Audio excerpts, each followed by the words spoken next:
এই রেসিপি সম্পর্কে জানতে ভিডিওটি সম্পূর্ণ দেখতে থাকুন। প্রথমেই কড়াই তেল দিয়ে দিচ্ছি, পেঁয়াজ কুচি, এগুলো আমি হালকা লাল করে ভেজে নেব। হালকা লাল করে ভেজে নেওয়া হয়ে গেছে, এবার আমি এটা নামিয়ে নেব। আমি মাছগুলো ভেজে নেব। পেটুক মাছগুলো আমি আগে থেকেই লবণ আর হলুদ মাখিয়ে রেখেছিলাম।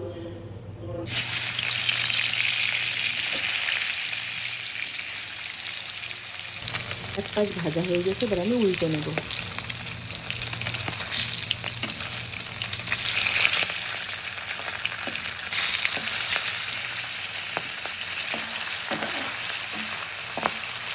এই যে মাছগুলো ভালো করে ভাজা হয়ে গেছে, এবার আমি নামিয়ে নেব। এবার দিয়ে দেব বাটা মশলা। মশলায় আছে হচ্ছে জিরে, সরিষা আর কাঁচা ঝাল। ভালো করে ভেজে নিয়ে দিয়ে দেবো পানি। এবার দিয়ে দেবো লবণ। এবার দিয়ে দিচ্ছি হলুদ।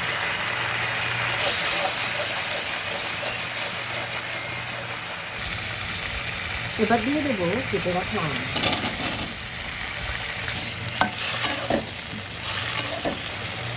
এবার দিয়ে দেবো ঝোলের পানি।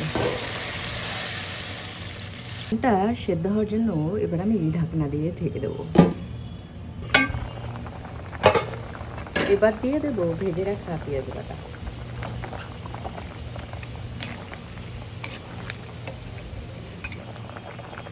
এবার দিয়ে দেবো ভেজে রাখা মাছ।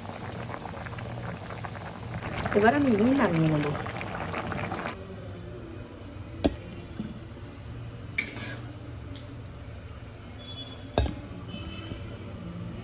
এই যে হয়ে গেছে আমার পেটুক মাছ দিয়ে আমের ঝোলের তরকারি। ভিডিওটি যদি ভালো লেগে থাকে তাহলে অবশ্যই লাইক, কমেন্ট, শেয়ার করতে ভুলবেন না। আল্লাহ হাফেজ।